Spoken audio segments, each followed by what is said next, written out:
The Prime Minister has announced a decision to lift the blockade on Gaza to allow the entry of limited aid.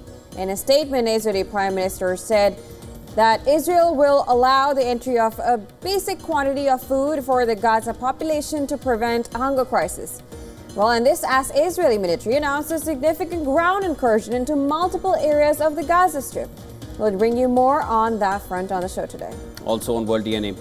News coming in from the US. Former US President Joe Biden has been diagnosed with prostate cancer that has spread to his bones. Biden and his family are said to be reviewing treatment options. We'll bring you the latest that we know on that front. This and a lot more lined up for you right here on World DNA. Let's start with the headlines.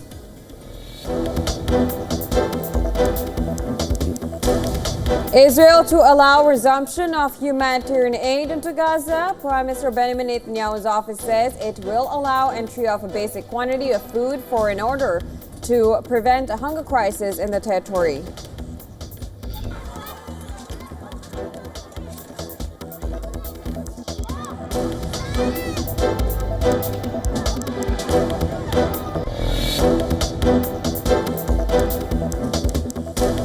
Israeli military says it has launched Operation Gideon's Chariots in Gaza Strip. The campaign aims to realize all the goals of the war in Gaza, return of the hostages and the overthrow of Hamas.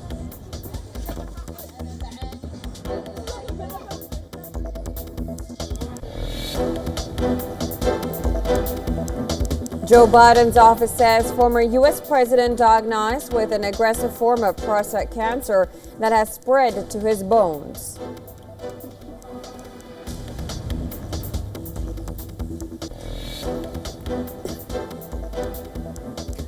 In Romania, the mayor of capital Bucharest, Nicolae Dan, wins the rerun of the presidential election. Dan defeats nationalist George Simeon in what many are calling a shock upset.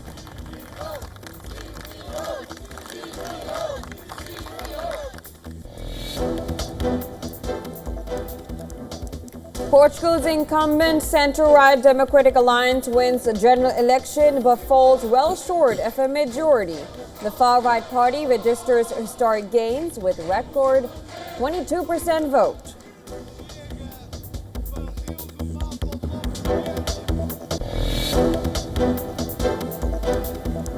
Chief Justice of India, B.R. Gavai, says Constitution is supreme, highlights the need for the judiciary, executive and legislature to work together as per the Constitution.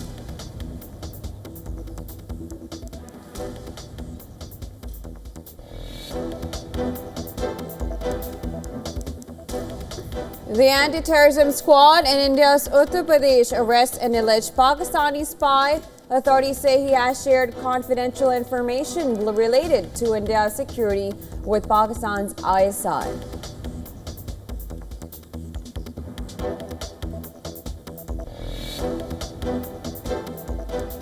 Wall Street futures and the US dollar slipped on Monday after Moody's downgraded the US credit rating, citing rising debt and policy risks. Treasury yields rose as Republicans pushed tax cuts that could deepen deficits by trillions.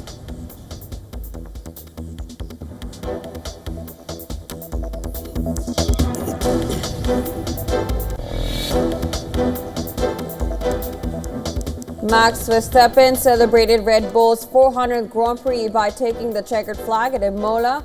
The Dutchman's victory ends Oscar Piastri's run of 3 wins in a row for McLaren.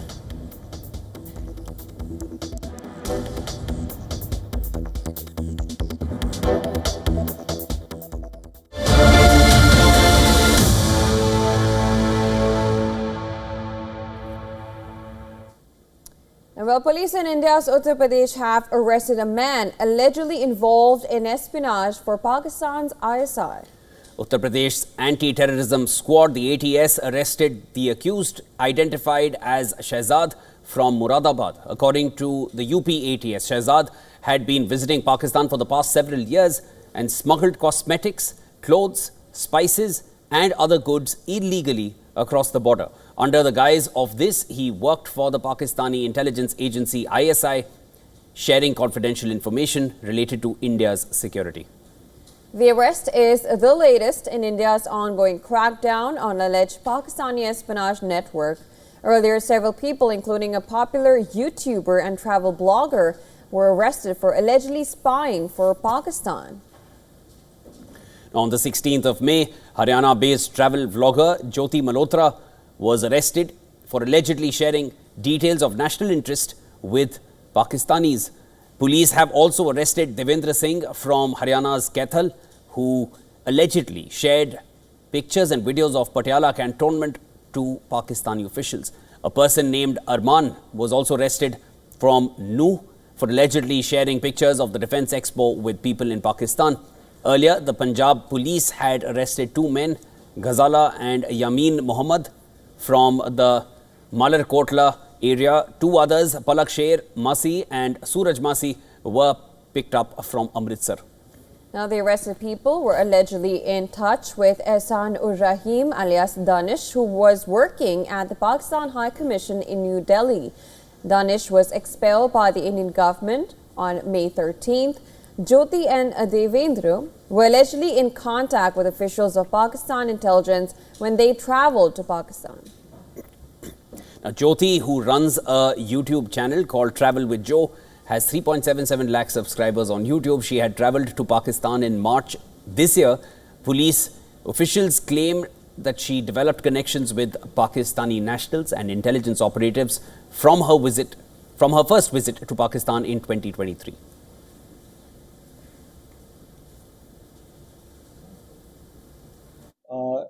During the conflict, she was in touch with the Pakistani intelligence operative.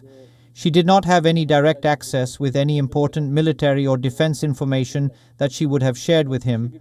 But definitely, she was in touch with PIOS, and we are trying to seize her laptop and mobile. Once we get access to it, then we will find out more details about the information exchanged through forensic analysis. Now, Jyoti was also allegedly in contact with other social media influencers in the country. An intelligence bureau, along with the help of Puri police, interrogated Priyanka Senapati with regard to her relation with Jyoti Malhotra.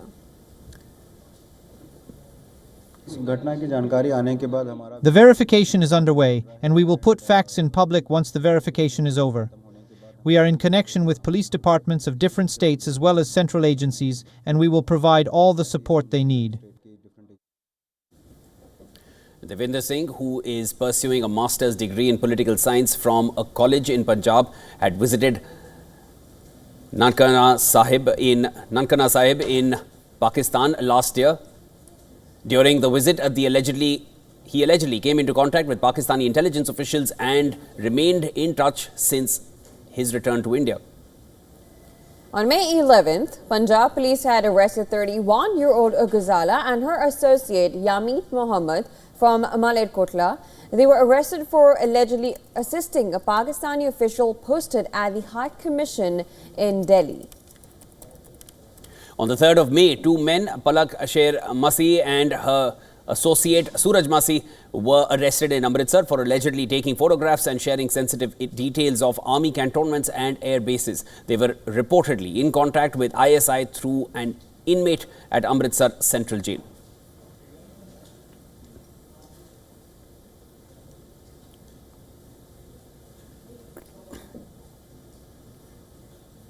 Lashkar-e-Toiba terrorist Razaullah Nizamani, aka Abu Saifullah, who was the brains behind the 2006 attack on the RSS headquarters, was killed by unidentified gunmen in the Sindh province of Pakistan. According to officials, Nizamani, who had been provided security by the Pakistani government, had left his residence at Matli in Sindh. What happened was he was gunned down by assailants near a crossing. Razaullah Nizamani was a key Lashkar-e-Toiba terrorist operating out of Pakistan, also known by his alias Abu Saifullah. He was the mastermind behind multiple major terror attacks in India. Besides masterminding the attack on the RSS headquarters in Nagpur, the Lashkar operative was involved in the Indian Institute of Science attack of 2005 in Bengaluru and the terror strike at a CRPF camp in Uttar Pradesh's Rampur in 2008.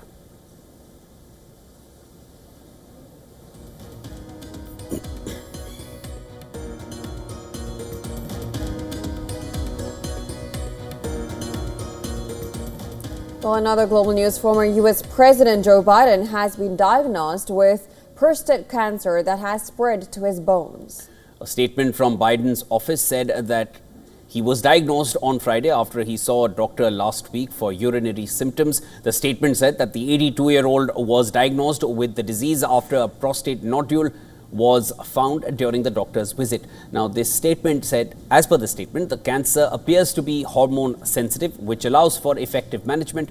The president and his family are reviewing treatment options with his physicians. U.S. President Donald Trump said he was saddened by the news. In a social media post, he also wished his former presidential rival a fast and successful recovery.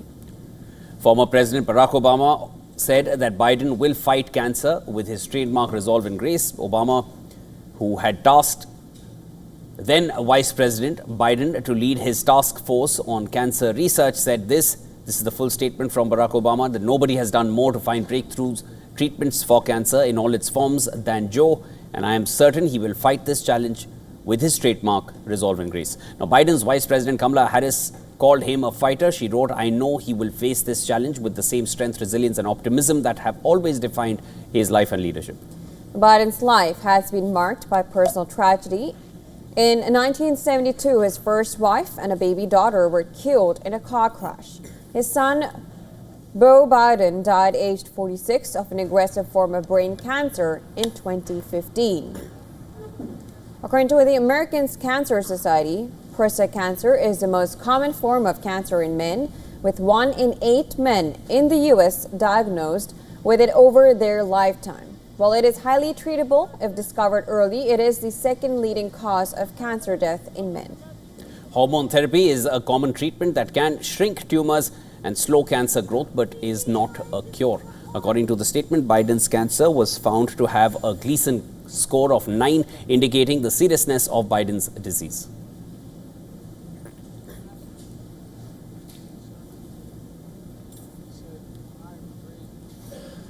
And Russia has launched its largest drone attack on Ukraine since the start of the war. Now, the most extensive drone assault comes ahead of planned talks between U.S. President Donald Trump and Russian President Vladimir Putin. And this comes in the back stalemate in Russia-Ukraine peace talks.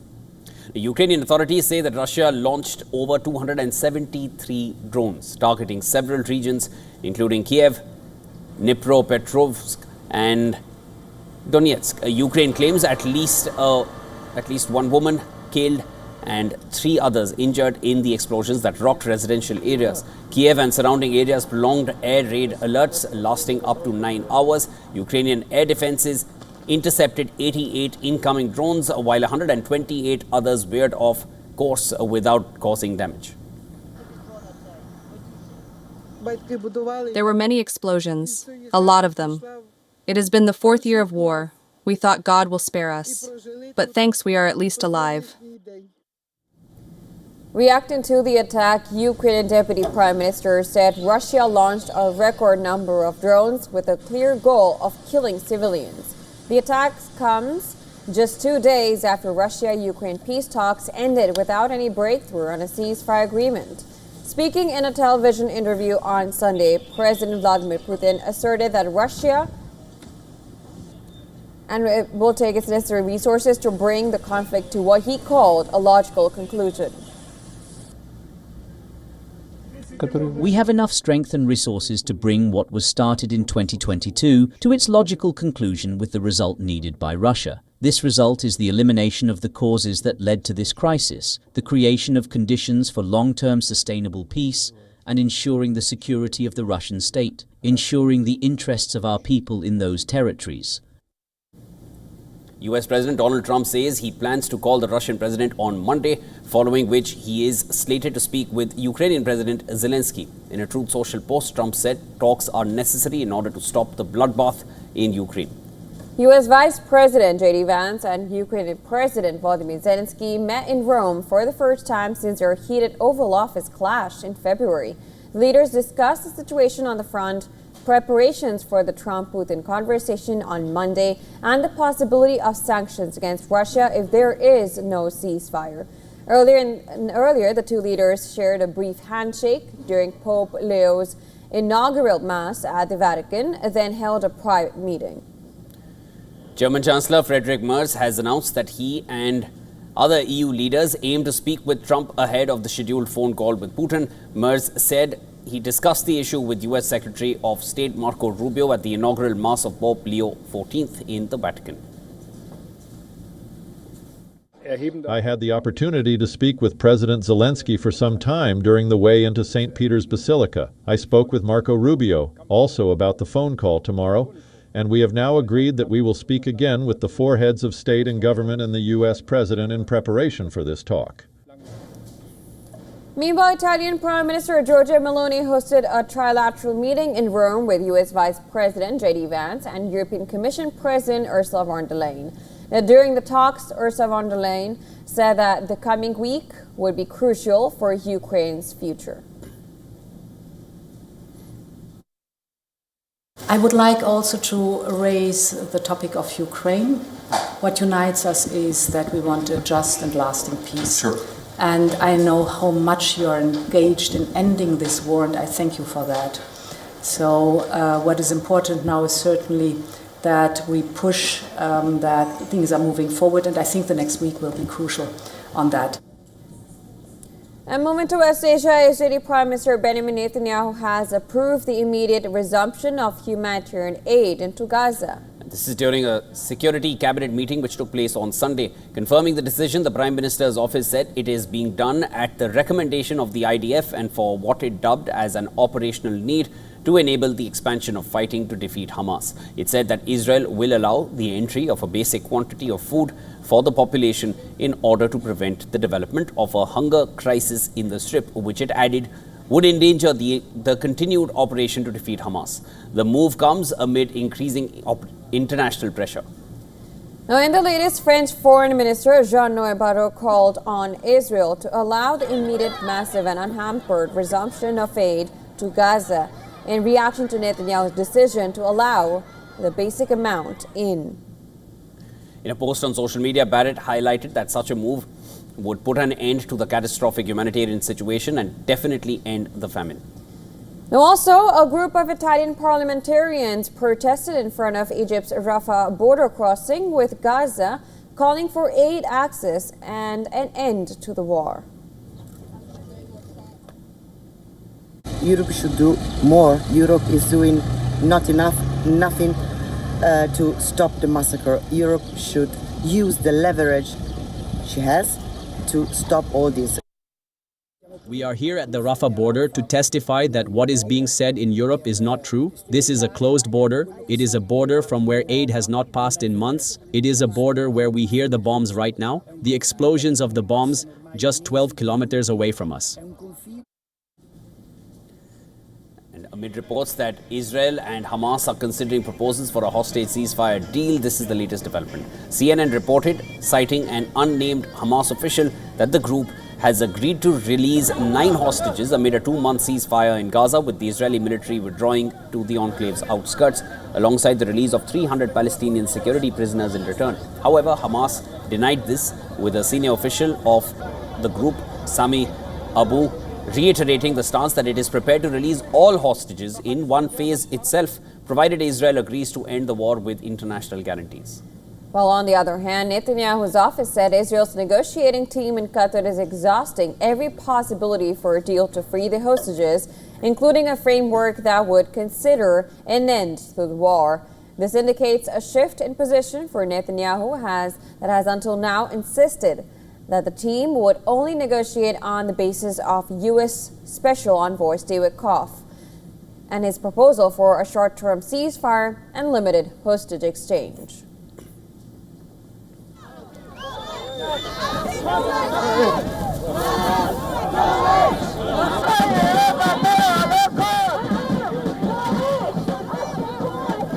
Meanwhile, hundreds of activists gathered in the Israeli southern city of Sderot to march towards the Gaza border, calling an end to the war. They were stopped by the police, which resulted in clashes and several arrests.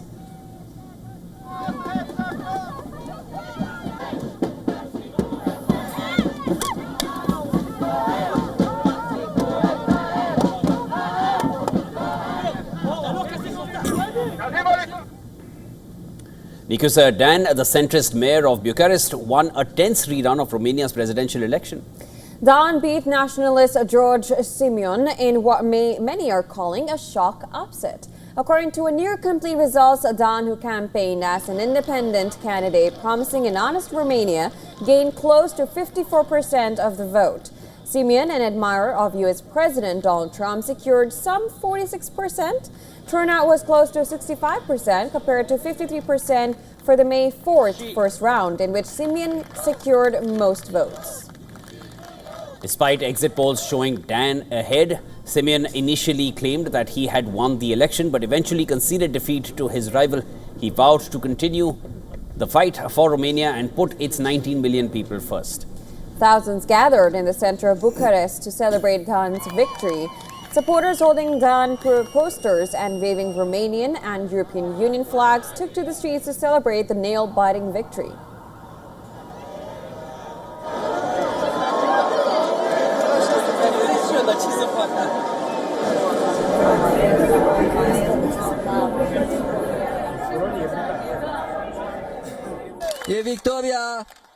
It's your victory, you know?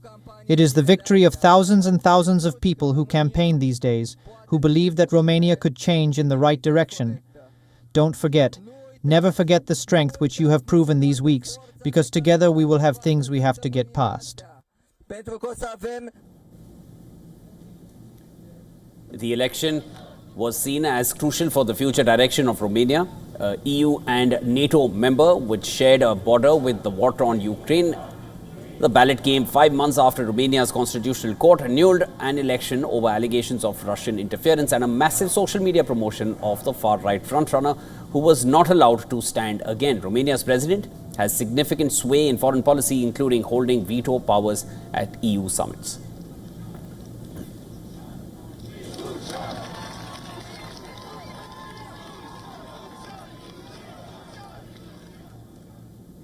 In a grand and historic affair, Pope Leo XIV presided over his inaugural Mass in front of a huge crowd at the St. Peter's Square in the Vatican City. The ceremony marks the installation of the American-born Pope Robert Prevost as the leader of 1.4 billion Catholics worldwide.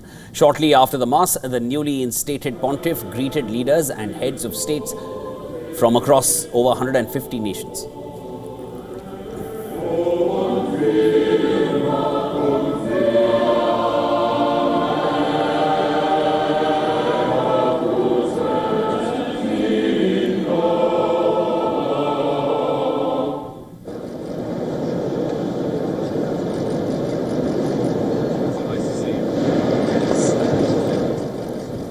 Italian President Sergio Mattarella and Prime Minister Giorgia Meloni were among the first in the line to be received by the Pope. U.S. Vice President J.D. Vance and Secretary of State Marco Rubio were also in the receiving line, along with their wives. U.S. Vice President J.D. Vance's presence at the event was notable. Vance had previously witnessed the end of the papacy of Pope Francis when he visited the pontiff shortly before his death. Now, less than a month later, Vance was present to witness the beginning of Pope Leo's papacy. The event also served as a venue of diplomacy where U.S.-Ukraine bonhomie stood out months after a high-friction political showdown in the Oval Office. Ukrainian President Zelensky was seen shaking hands with Vance and Secretary of State Marco Rubio. Zelensky was also seen shaking hands with Pope. The display of solidarity in Rome comes at the heels of the recently concluded peace talks brokered by Turkey. While a decisive response from Russia is awaited, Ukraine seemed to have the U.S. by its side given a lackluster response from Russia. It is clear that the Ukrainian president has prominent leaders with him. Now, Europe's show of support to Zelensky was clear at the event. Shortly after the meeting, Zelensky also met key European allies, including European Union President Ursula von der Leyen, and shortly later, he sat beside her. And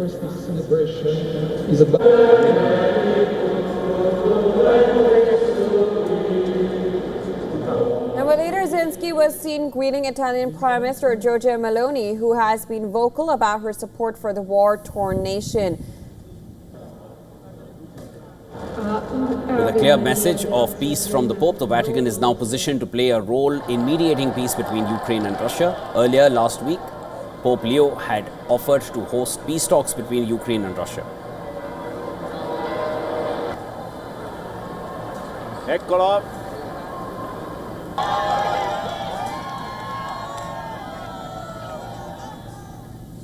And well, it's time now for a quick short break. Don't go anywhere. This is World DNA. Jyotsna and I will be back with you on the other side. Lots more. The International Monetary Fund has slapped 11 new conditions on Pakistan for the release of the next tranche of its bailout program.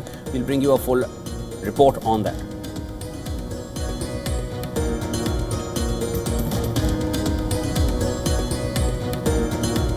A locally produced Indonesian animated film has taken the local box office by storm, giving its producers hope of a successful international release. We'll get you more on that animated film on the other side. Stay tuned.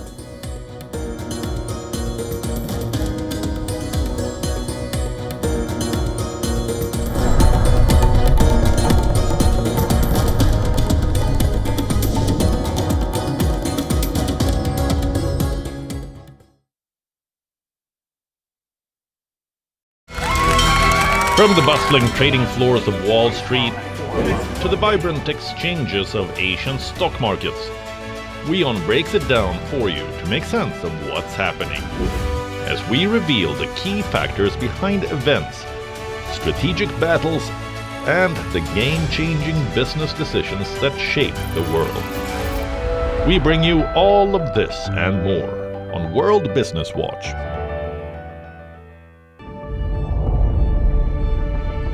The Earth is sending distress signals. Wildfires, droughts, and melting glaciers. Can we reverse the damage?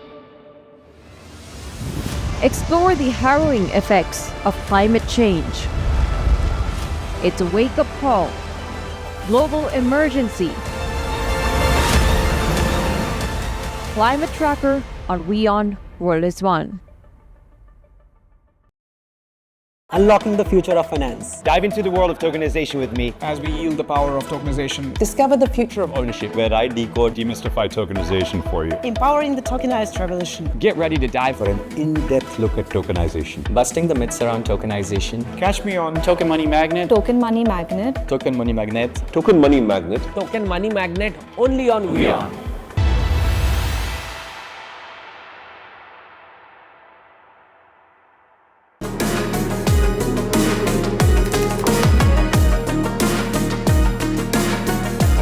Catch me on Token Money Magnet as we yield the power of tokenization only on WION.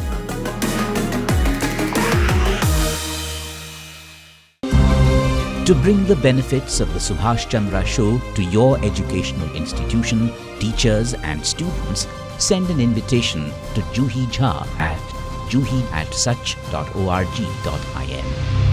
WION, India's global voice, the channel that brings you the biggest stories from across the world through India's lens. Now available in more than 190 countries worldwide, because we believe that the world is one. Watch us in Africa, Europe, USA and Canada, South America, Asia Pacific, Middle East and North African regions. Also available on these digital platforms across the world. WION, World is One.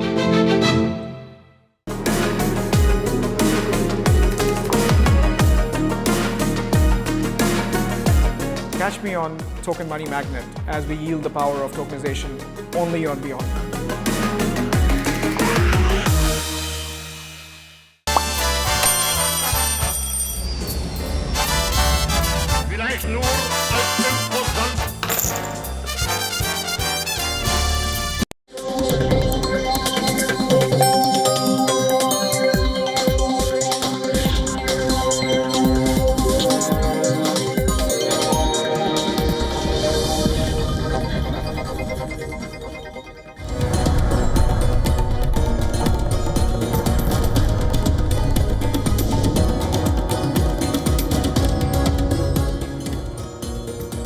Welcome back, viewers. You're watching World DNA with Jyotsna. I'm Shivan. Lots more to discuss. Let's start with the headlines.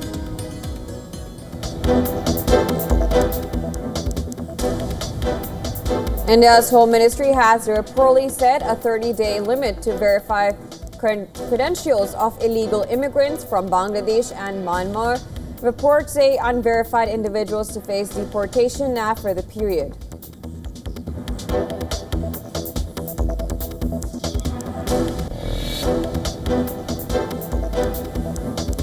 The anti-terrorism squad in India's Uttar Pradesh arrests an alleged Pakistani spy. Authorities say he has shared confidential information related to India's security with Pakistan's ISI.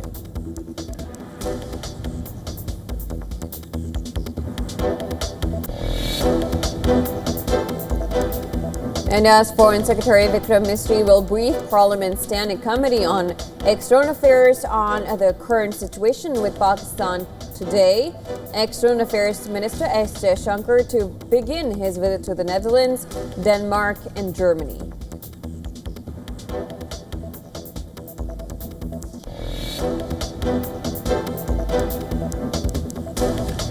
The International Monetary Fund slaps 11 new conditions on Pakistan for the release of the next tranche of its bailout program. Also warned that tensions with India could heighten risks to the scheme's fiscal, external and reform goals.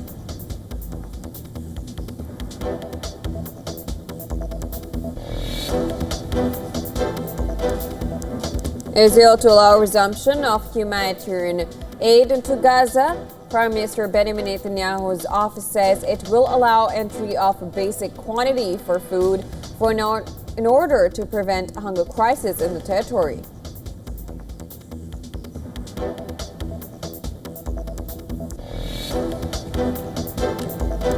Israeli military says it has launched Operation Gideon's Chariots in the Gaza Strip. Campaign aims to realize all the goals of the war in Gaza, the return of the hostages and overthrowing Hamas.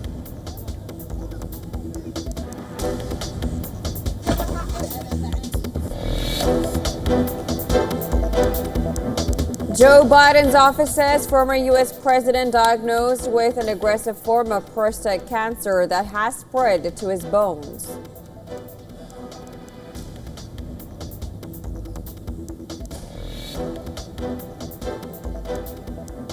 In Romania, the mayor of capital Bucharest, Nicolae Dan, wins the rerun of the presidential election. Dan defeats nationalist George Simeon in what many are calling a shock upset.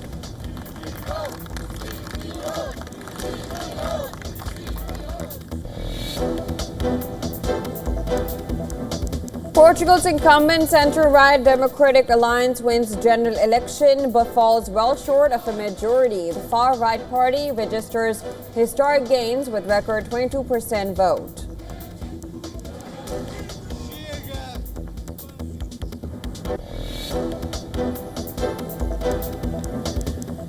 As US-China trade tensions persist, Chinese retailers Temu and Shen are flooding European markets with aggressive ad campaigns. Their push comes as global e-commerce shifts focus towards less turbulent markets.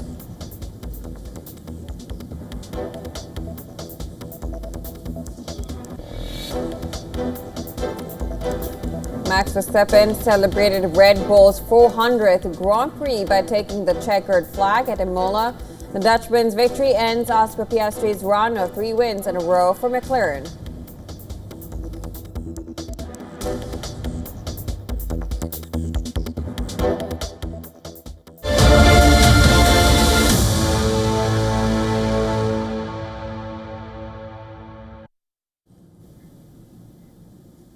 While the International Monetary Fund has slapped 11 new conditions on Pakistan for the release of the next tranche of its bailout program. It also warned that tensions with India could heighten the risks to the scheme's fiscal, external and reform goals.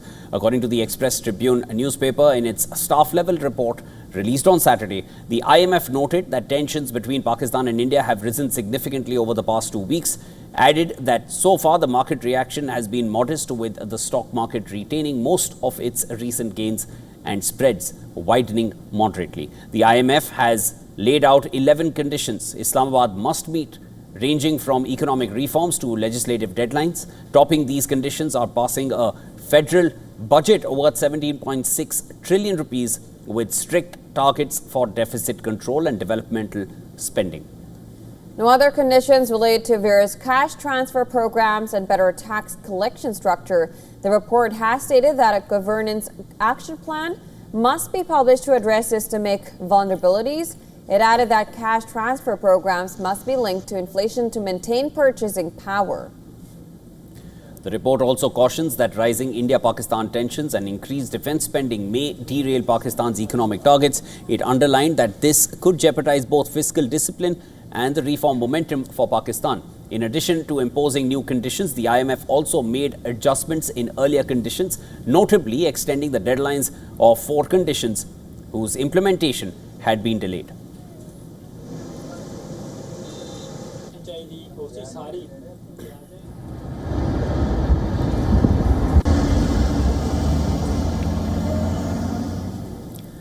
The ceasefire with Pakistan has restored a sense of optimism in sensitive border regions, including Poonch, Rajouri and Jammu. As Valley limps back to normalcy, schools are reopening in a phased manner. Shops and marketplaces are once again seeing activity, providing a much-needed boost to local economies. Flight operations have also resumed, easing travel and reconnecting affected regions. Now, in the Kashmir Valley, normal life is gradually coming back on track, especially in areas like Srinagar and Udhampur, as the supply of essential goods is stabilizing. People are going back to work. From Shikara boat owners to traders, local residents in Srinagar are voicing cautious hope.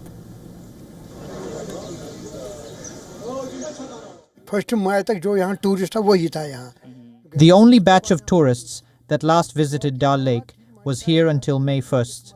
Since then, there have been no tourists visiting Dal Lake. The situation is improving now, and I urge tourists to come to Srinagar.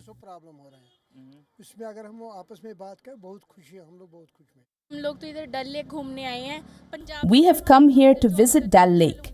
We are from Punjab. The situation here is fine. Even when the situation was not good, the people of Kashmir came forward to help those who were affected.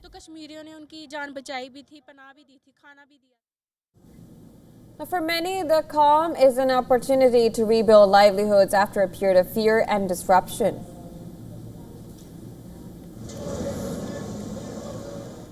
I'm here in Srinagar. Normalcy is slowly coming back to the Union territory. The shops, of course, are opening up. But remember that because of the Pahalgam terror attack by Pakistani terrorists, the tourist season literally washed away. There are very few tourists, but the people here, the locals, are hopeful that tourists will soon return back.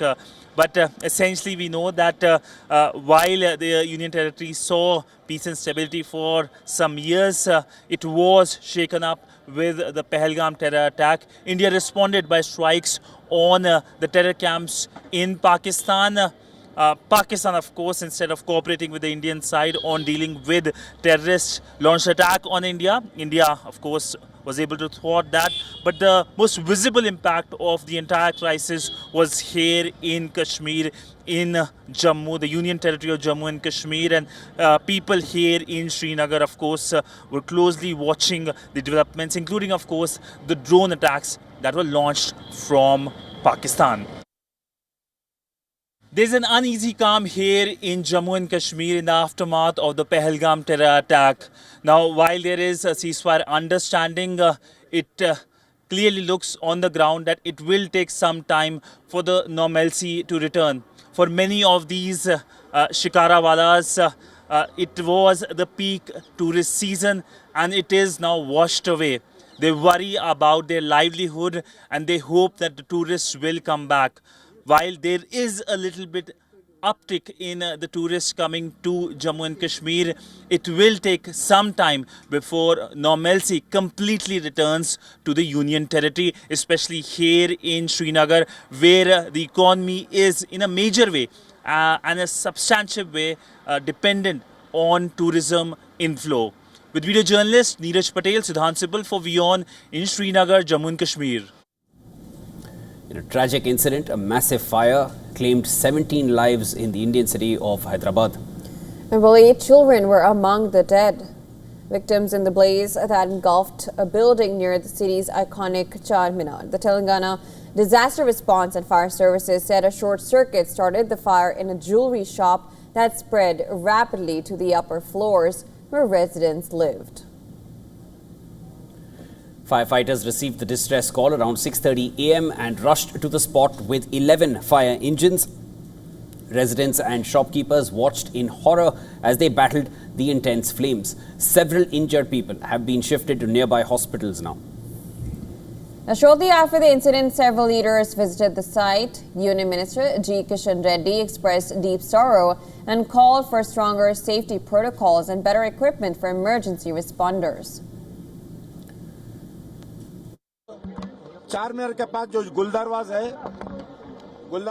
The fire broke out in a pearl shop owned by a family. Their house was on the floor above the shop. The accident happened due to a short circuit. Many people have died in the accident. Some have been injured. I am not blaming anyone. But since Hyderabad is a rapidly developing city, the police, municipal, fire, and electricity departments should be strengthened. Hyderabad Member of Parliament Asaduddin Owaisi also visited the site to take stock of the situation. The Telangana Minister Ponnam Prabhakar visited the victims at the Osmania Hospital's post-mortem examination centre. He said the state government will conduct a thorough investigation into the fire at the house in Gulzar House area.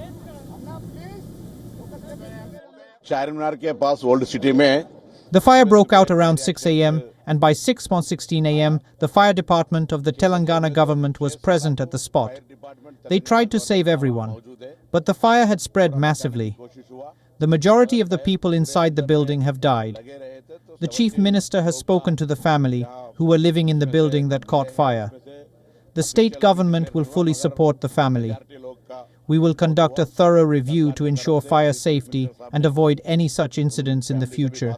The public also has to support the fire department in this. Condoling the deaths, Prime Minister Narendra Modi calling the incident deeply anguishing.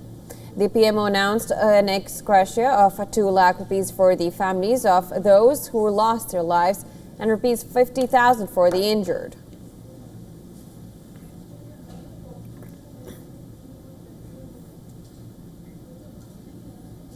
Well, torrential rains in southern China have claimed 3 lives and caused 1 disappearance, prompting authorities to issue the highest level flood alerts. Fierce storms damaged infrastructure and agricultural lands. Heavy rainfall battered several cities in China's southern Guangxi region. Muddy floodwaters inundated pig farms in the city of Yulin, causing severe waterlogging.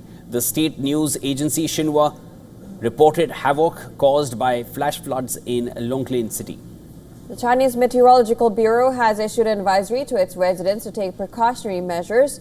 The likelihood of natural disasters such as floods and mudslides remains high as rainfall is expected to continue over the next 2 days.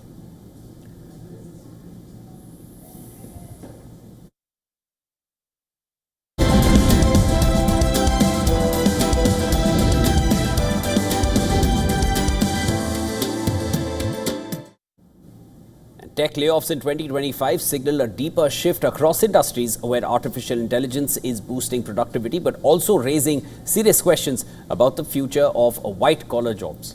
Now, what these layoffs reveal about the changing nature of work in the AI era, we decode that and more on the next report. Take a look.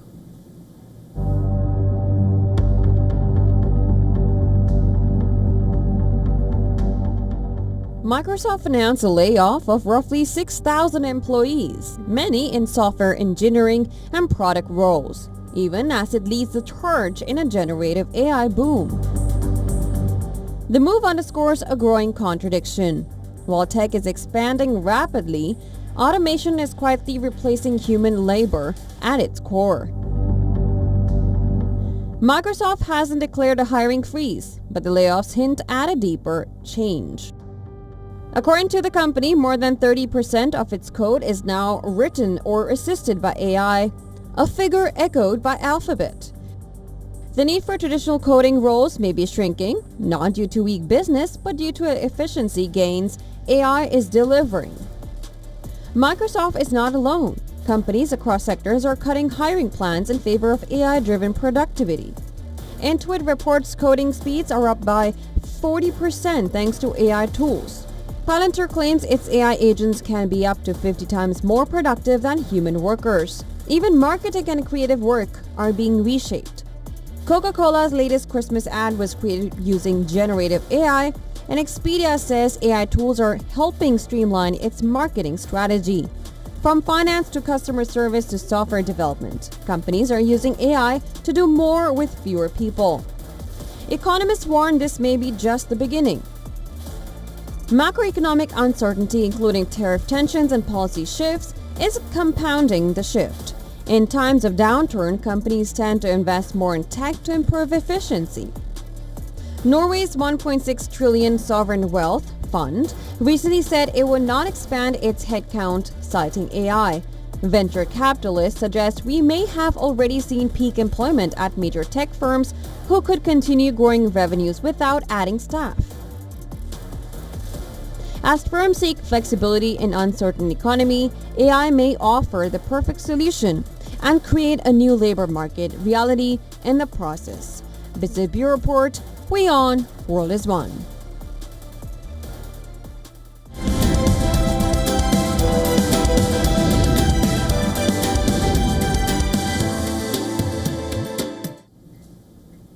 Right, sports now. Max Verstappen showed why he won 4 back-to-back Formula One titles as the reigning champion registered a commanding victory at the Emilia-Romagna Grand Prix thanks to an audacious move right at the start. The move that has F1 fans talking came on the very first lap. Starting from second, Verstappen lunged past pole sitter Oscar Piastri, a thrilling move that drew a roar from the sun-kissed crowd. Part of a record weekend attendance of 240,000 at Imola, the Red Bull driver then looked in complete control. Verstappen built a 10-second lead over Lando Norris by lap 20 before a late safety car punched up the field. But he pulled clear once again in the final 10-lap sprint to the finish. Lando Norris on fresher tyres got past his McLaren teammate Oscar Piastri to secure second. It was Verstappen's second win of the season and the 65th of his career. The result lifts him to 124 points in the driver's standings, behind Piastri on 146 and Norris on 133. This race also marked the 75th anniversary of the World Championship's maiden event at Silverstone on May 13, 1950.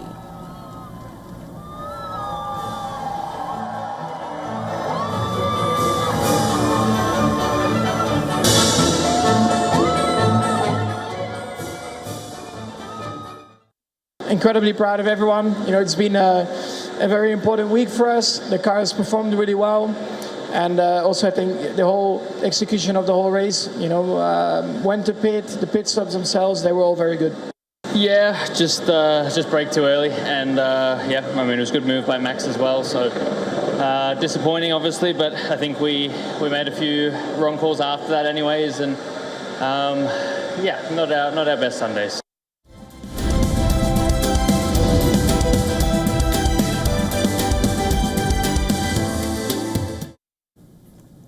Well, if you've loved watching Inside Out 2 or Neja 2, our next story is definitely for you. Well, a locally produced Indonesian animated film has taken the local box office by storm, giving its producers hope of a successful international release. Called Jumbo, the movie has been watched by over 9.6 million people locally and grossed over $20 million. It has beaten 2019's Frozen 2 record to become the top-grossing animated film in Indonesia. But that's not all. The film has become the third highest grossing film in Indonesia. Released on March 31st, the movie follows the story of Don, a young boy who is underestimated by his peers due to his larger stature. Sets out to perform in a talent show where the theater play inspired by a fairy tale book left behind by his late parents. Produced at a smaller scale than its global counterparts, the success of Jumbo is reminiscent of that of Chinese animated blockbuster Neja 2, which beat Pixar's Inside Out 2 this year to become the highest grossing animated film globally and questioned Hollywood's supremacy. As it gears up for an international rollout on about 17 countries in June, makers say that they hope its success will reinvigorate the country's slow-moving animation industry. Demand for animated content in Asia Pacific is rising in tune with global demand, given the presence of animated storytelling hubs such as Japan, South Korea and China, bolstered by the ease of access. But Indonesia's local animation industry still falls behind other established markets in Asia. Indonesia's screen industry, including films, animations and TV production, it's estimated to garner $6.66 billion in revenue by 2027, which is way less than its counterparts, but it is slowly improving.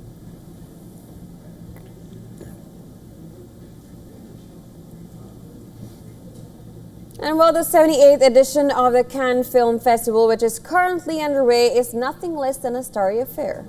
As A-listers from around the world walk the red carpet, we get you the highlights from the prestigious event. In true Wes Anderson fashion, the cast of his latest film, The Phoenician Scheme, made a quirky entrance at Cannes. The stars arrived by a bus on board a bus on the red carpet. The movie follows a corrupt billionaire haunted by multiple assassination attempts and the fear that his time may be running out. The film features an impressive cast ensemble, including Benicio del Toro, Michael Cera and Mia Stapleton.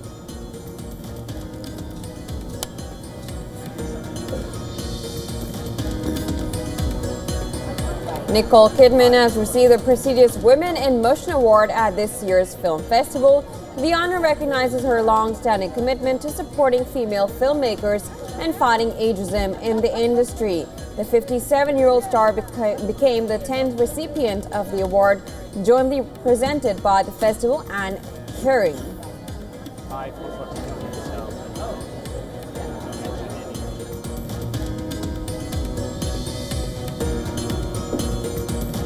The red carpet lit up as actors Jennifer Lawrence and Robert Pattinson arrived for the premiere of Die, My Love. The movie is directed by Lynn Ramsey, the Oscar-winning star. Lawrence portrays the role of a new mother grappling with postpartum depression in this intense psychological drama. The film is among the 22 titles in competition for the Palme d'Or, with the winner set to be announced on the 24th of May.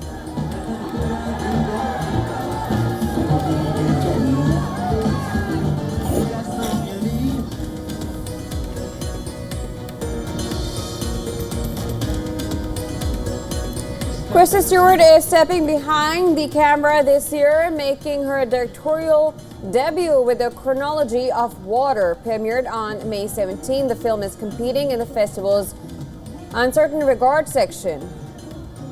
Twilight star shared that she feels proud and emotional about the milestone in her career. Fellow actors turned directors Scarlett Johansson and Harris Dickinson were also debuting their directorial work in the same category.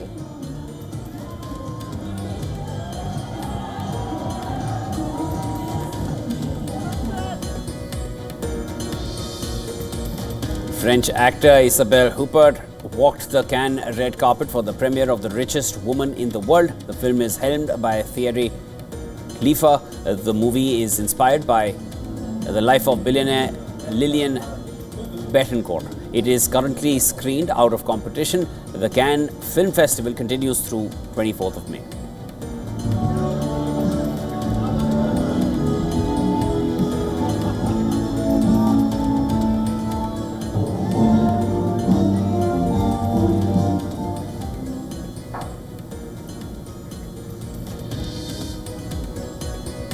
All right, we're calling a wrap to this edition of World DNA. But before we go, here's a look at all the climate stories making headlines across the world. Thanks for staying with us. Do stay tuned.